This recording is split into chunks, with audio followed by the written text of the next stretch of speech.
Okay, I'm Mike Caton from Ace Method Coaching, and everything looks good. Okay, this is my weekly live stream. Let me double check something real quick here. Good. This is my weekly live stream where I take, I say 5 videos each week of the free requests that I get, and I review them here live on the show. This is what you see here is a really mini version of what I do in a virtual coaching session. A virtual coaching session generally is where somebody sends me their video. We have some back and forth questions.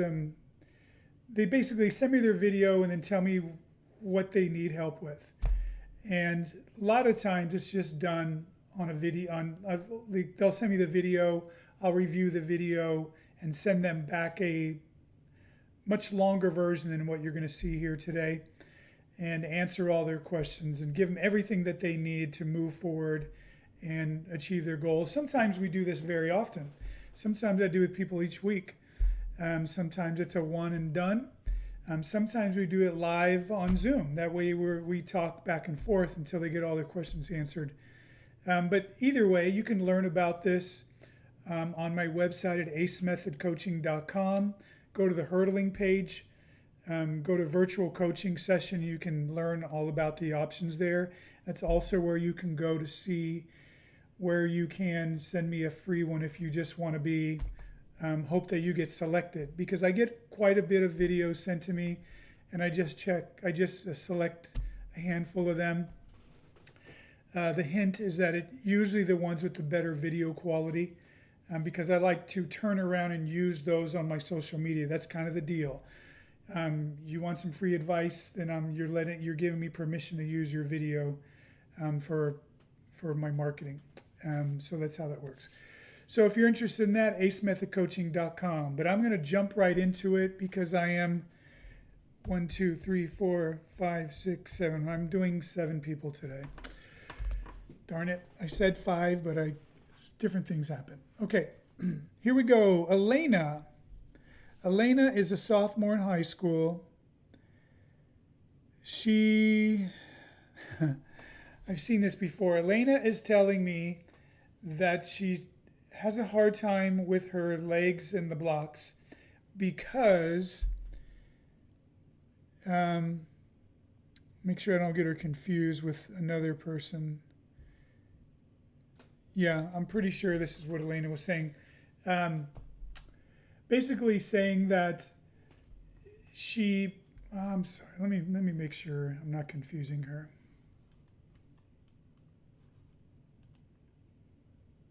Yep, okay. So Elena wants to go over with a particular leg, but so if a person takes, so Elena wants to go over with her left leg, which means that she should have her right leg forward in the block so she can take 8 steps to the first hurdle. But she doesn't like it with her right leg in the block, so she has her left leg forward in the blocks. But the problem is she ends up taking 9 steps. And so she wants to know how to handle that. Also can't maintain 3 steps, and also has an issue with the very common swinging the lead leg around. So, Elena, let's deal with your first thing. If you want to lead with your left, you should not ever be taking 9 steps. Let's start with that. Okay, I don't want to start off with negativity. So let me just say, I think you're a really good fast 4-stepper. I'm really impressed with that. And there is a video that you sent of you racing. For some reason it's sideways. Here we go.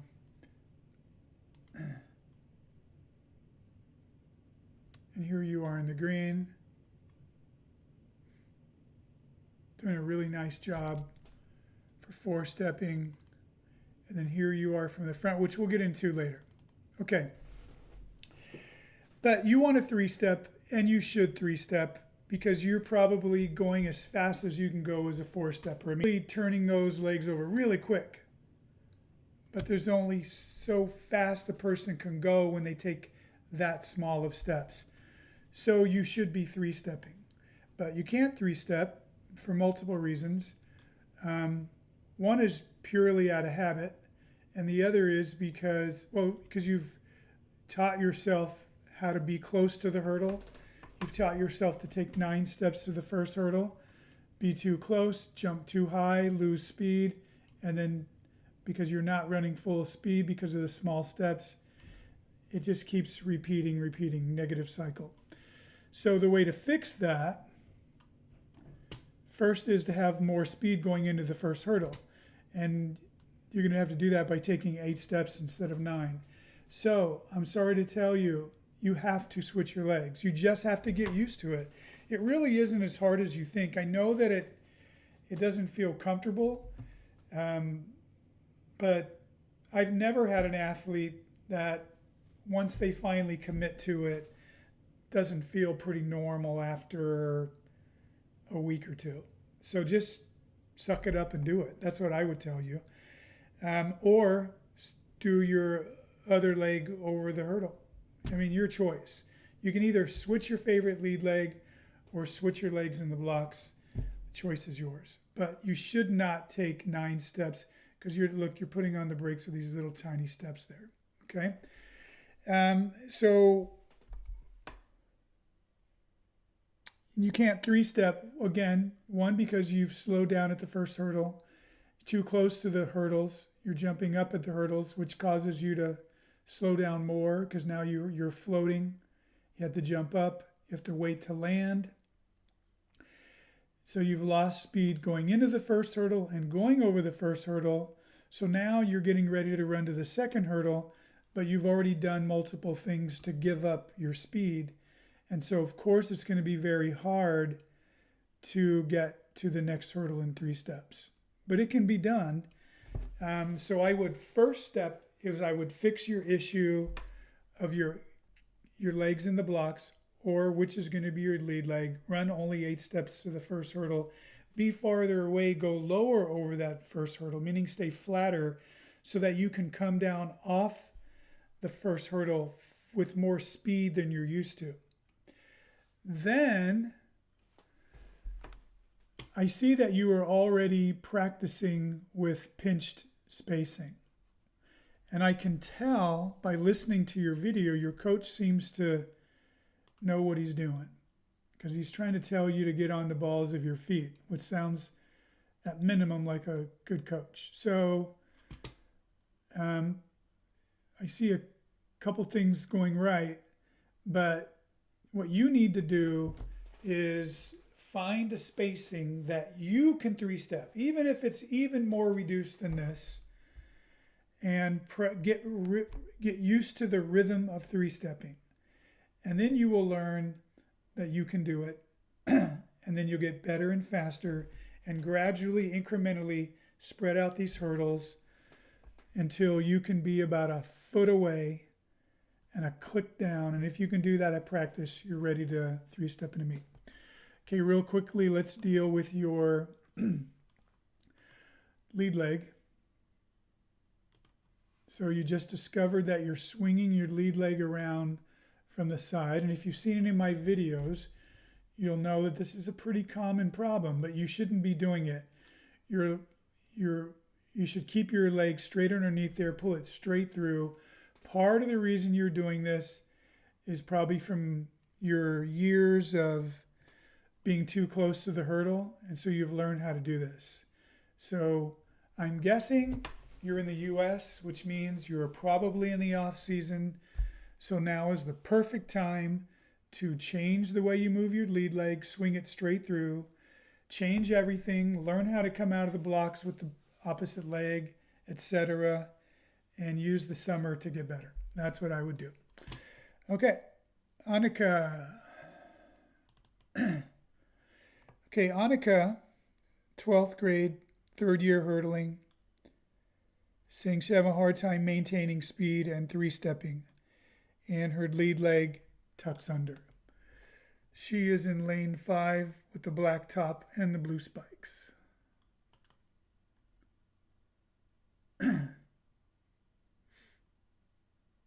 Come on.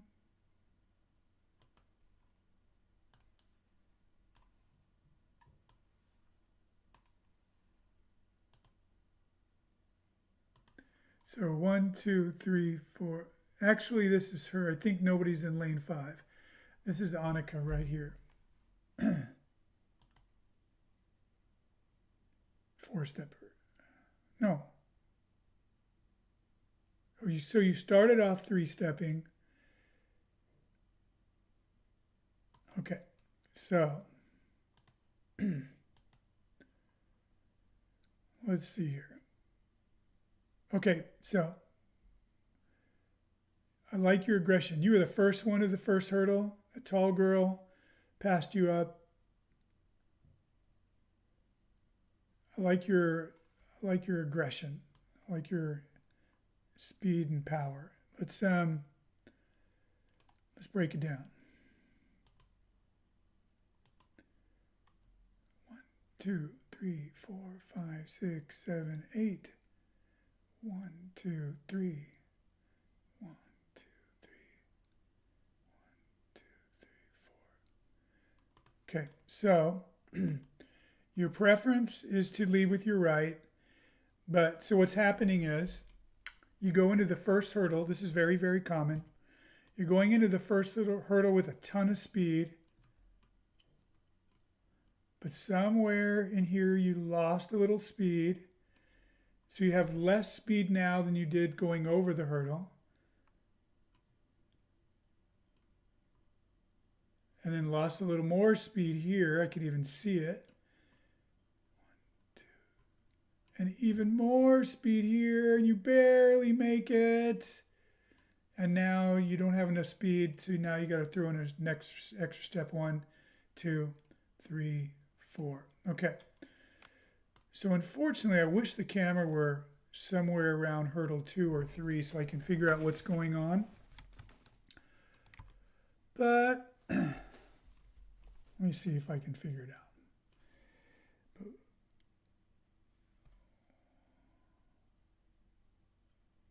One thing I can tell you is you're really reaching out on step 8.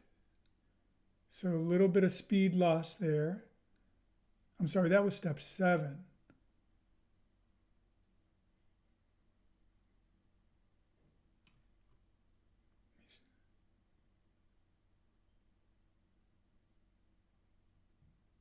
Okay, I think you're too close to the hurdle. I say that because you're not super high over the hurdle, but I can tell that you reach, I really can't tell, to be honest with you. From this angle, hopefully we'll figure it out here. 1, 2, 3. Definitely a jump up. You can see the whole center of mass, the hips, chest moving up. Too high. So it feels like, looks like, I think you're coming up on the hurdle.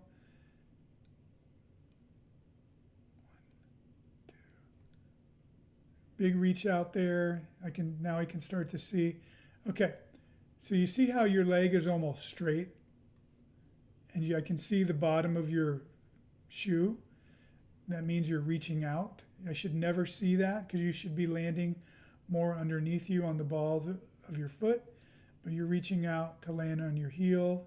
So this is a braking action right here. And then you're jumping up at the hurdle versus going forward at the hurdle. So all those, so there's a heel reaching out, not bad step, not bad step. Oh, this is because you're 4-stepping now.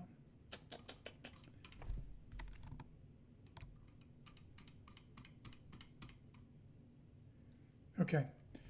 Well, part of this is because you're 4-stepping, but I think you're doing the same thing even when you're 3-stepping. So it's pretty classic, Anuka. It mostly has to do with you're a little too close to the hurdle and jumping up at the hurdle, okay? What I would do, same thing I just told Elena.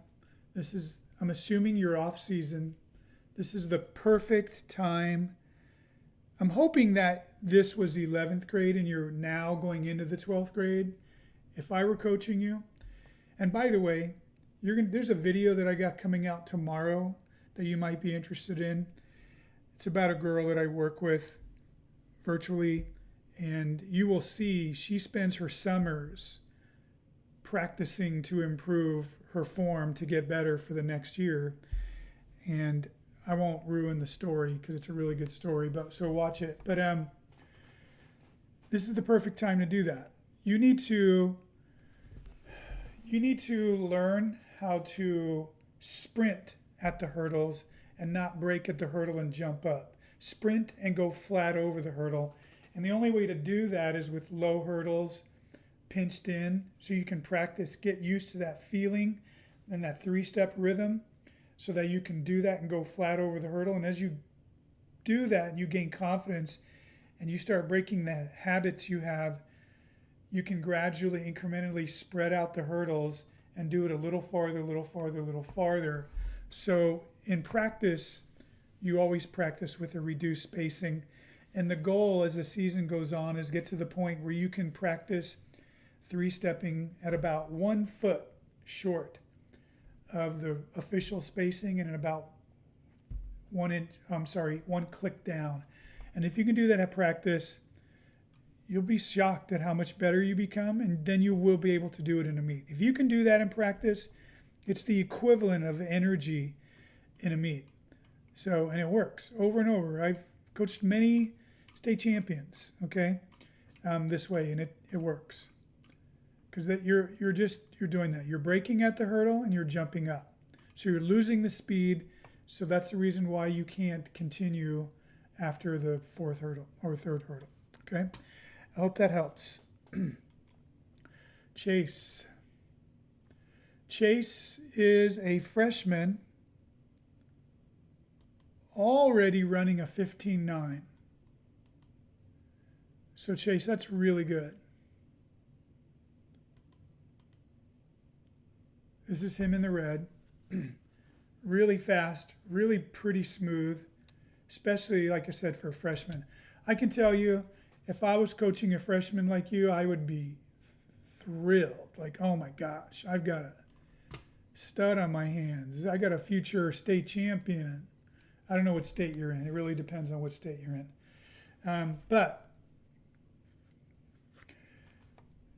Okay, Chase's specific question was that he feels like his upper body feels off. So I'm just going to go right into that because overall you look really good. The thing is, I mean, you're approaching the hurdle with your upper body pretty well, but you're just kind of like letting him do whatever happens. And what you should do first off is focus on keeping your shoulders straight. That's the first thing, and don't let it move. And then you want to, as you go over the hurdle, you want to just shoot out your right arm forward and then pull it back with a bent elbow so that your hand goes right past your knee of your trail leg. We call it sweeping the knee. Okay? Another analogy, a person says you want to feel like you're in the passenger side of your car, you reach over, grab your seatbelt, and you zip it and lock it into place, right? That's kind of what you want to feel like. My issue with that analogy, I like the pulling it in place, but reaching across is the part I don't like because I don't want you to go across your body to get it. Imagine you only had to reach to the midline of your body, then you could pull that buckle into the seatbelt. That would work really well. And then your trail arm should swing back at about 90 to less degrees and then swing forward. So your arm should stay tight like you're running. So they should never open up and swing the way you do. So that's why you're getting off balance, okay? So look at this. Your shoulders are turned facing the field. Keep your shoulders forward, okay? Christopher. Let's see here. I really didn't know whether to choose this video. I like the look of the video and all the trees and the sky, and I like the quality of the video. I just don't like the angle of the video, and I almost didn't choose it, but I did it anyway. Okay, Christopher, a couple things. I can tell that this looks like a 30-inch hurdle. So I don't know why you're practicing with such a low hurdle. Let me see here. Christopher is in the 10th grade, first year hurdling. Did not give me any questions, though. But I like a lot of stuff. I think, the way you look planting going into the hurdle. I like the movement of your lead leg. Looks really good here. I think this would be perfect if you were going over a 36 or 39-inch hurdle. Everything moves pretty well. This is good. Pretty good touchdown even. I do think at this point, your hips should be farther forward. You should be a little more up tall. See how you're kind of sitting back? By the time your heel touches down here, you should be more up forward, okay? Other than that, you look pretty good. I do think you are bringing your lead arm back straight and wide. Same thing that I just told Chase. You want to pull it through. You want your hand to sweep right by your knee. Imagine you're snapping the buckle, your seatbelt, and buckling it in. That's what you want to feel like. Other than that, it looks pretty good. Okay, Judah. Long story, Judah. Again, I really like your hurdling. The quality of the video was grainier than I wanted, but it's a long story of how it ended up in the mix. But you look good. There he is winning the race. Let me show it in full speed so everybody can see how good Judah is.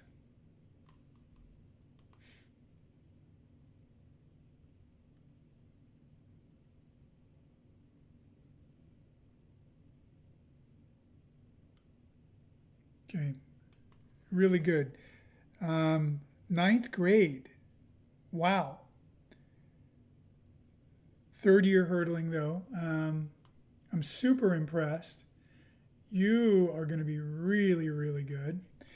Judah's question is, how do I get into 13s? I mean, he's a freshman in high school already talking about the 13s. So I don't know if that means you're already running in the 14s.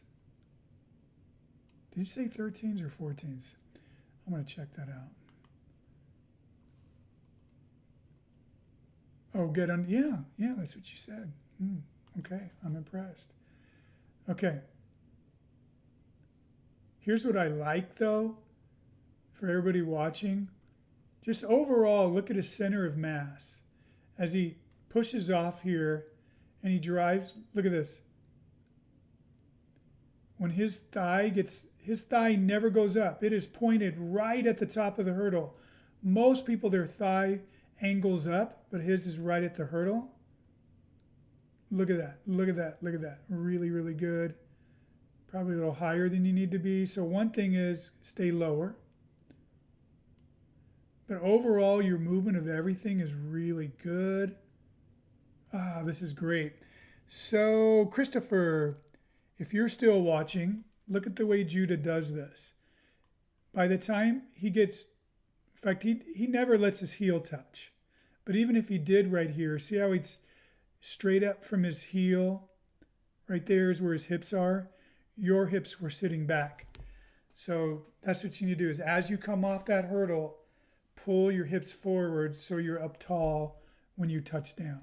Okay? Boom. Boom, nice, nice, nice. Okay, so let me tell you some quick things. By the way, everything I'm going to tell you is in my hurdling 301. Doesn't mean I'm telling you everything in 301, but everything I'm telling you is in 301. Number 1, go lower over that hurdle. Touchdown just like this. What we want, the touchdown looks good, the angle of the leg. The step comes down right here. And at this point, we want to have a low heel recovery so that your knee is already, your back knee, your left knee is already farther forward at this point.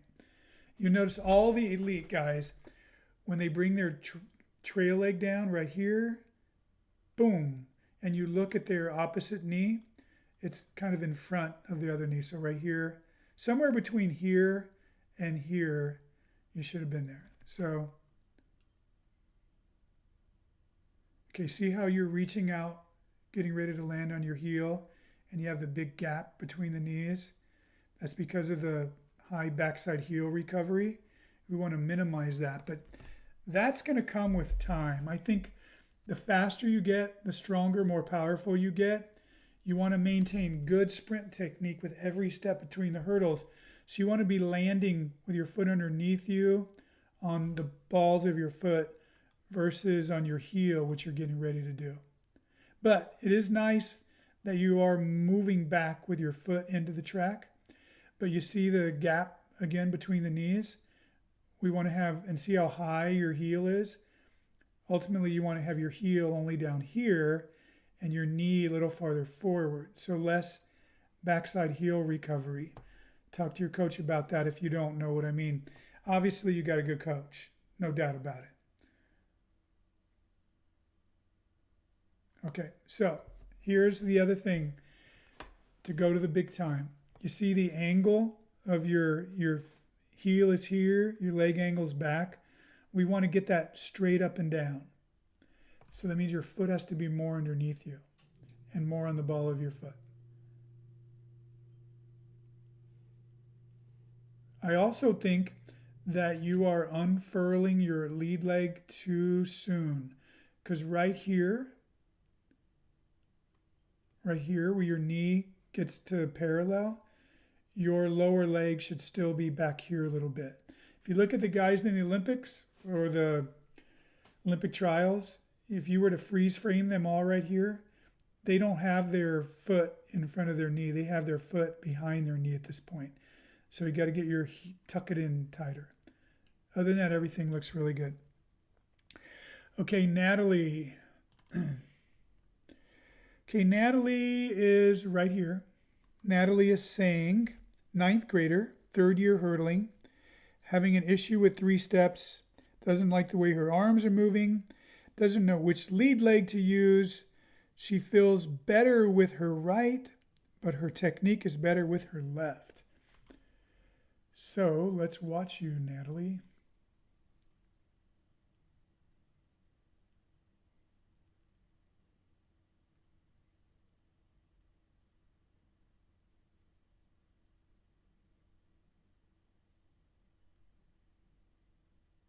Okay, so Natalie, I like your smoothness. I like your calmness and coolness going over the hurdles. You look like you're not frazzled at all. But if I were coaching you, I would say, Natalie, I need to see more aggression. I need to see like you are racing this at top speed. And I don't think you are. I think you are racing under control, right? And you need to stop that. If you want to get good at this race, and apparently you do, if you're going through the effort of sending me a video, I would just get aggressive and learn how to go over the hurdles full speed, okay? That's going to help you get your 3 steps. So let me look at something.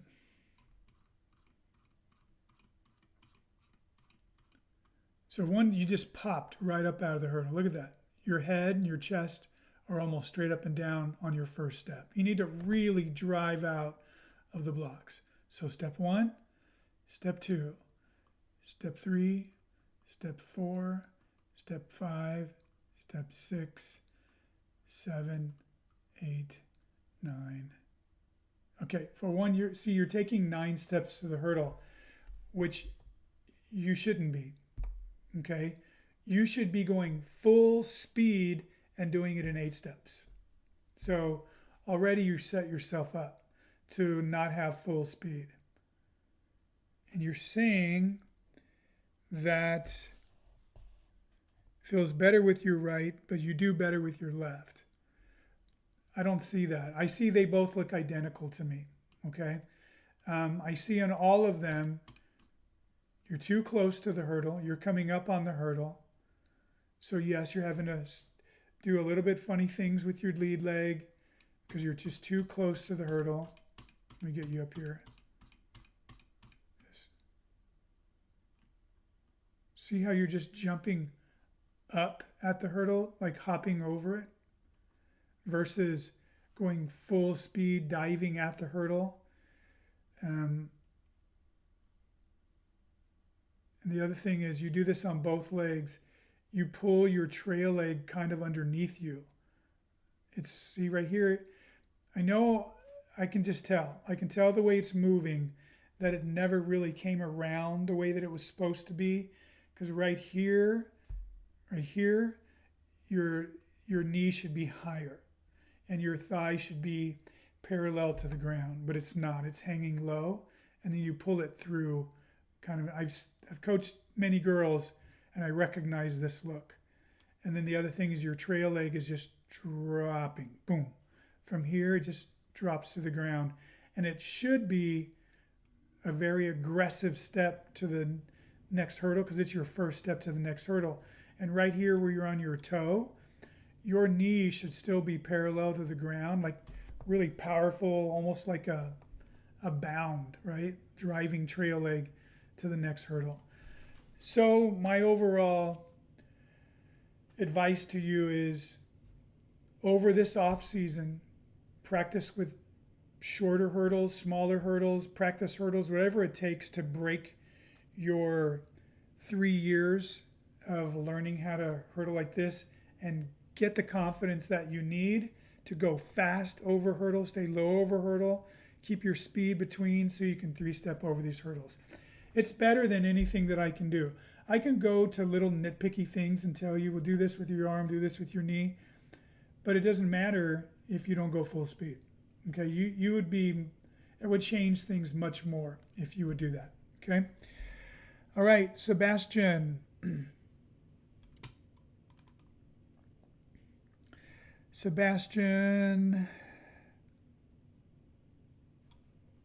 Well, Sebastian is, I don't know what level you are, but he's here in lane 1, which I don't normally choose somebody who's the last person farthest away from the camera, but you'll notice right here, I end up with a really good angle.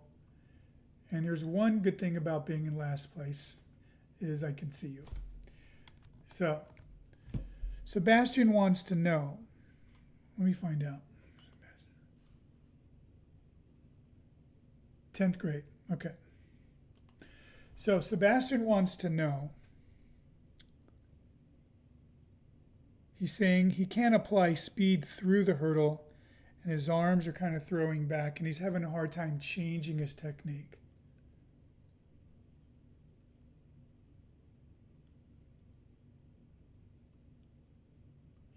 Okay, so Sebastian, well, number one, you're crazy high over the hurdles, and that's killing your speed. Pacific Grove. Oh my goodness, is this in California? My wife and I took our honeymoon in Pacific Grove. Okay, we stayed at the Centrella Bed and Breakfast. How cool is that? Okay.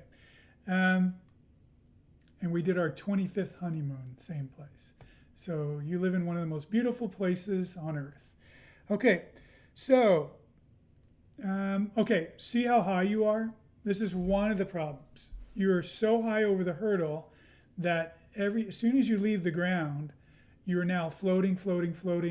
Now you're waiting to come down, and all that takes time. Plus, when you do come down, gravity, see your knee buckle here? Poof, right? Pulling you down into the track. So you're losing a lot of speed there. You need to learn to dive at the hurdle. Keep full speed, go at that hurdle, stay lower, and it'll have a dramatic effect for you. okay? And then also you won't have to rebuild your speed every time. And the other thing is you need to run, get up tall, strike the ground on the balls of your feet, right? Get them underneath you, go full speed. See how you're squatted down? That is just not the way to run to go fast. Look, you're down low, getting ready to jump up.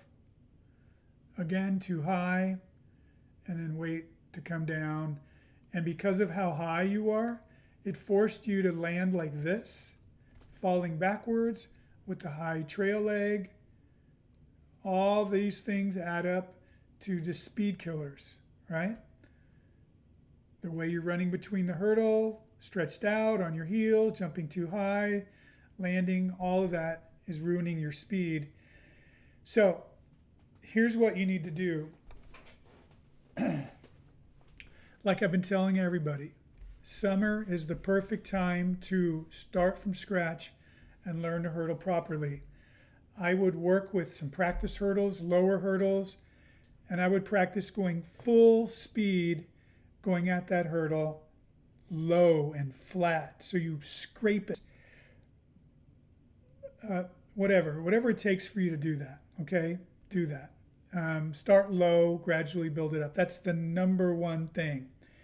You also need to learn how to run up tall, like a sprinter, and run like that all the way through, okay?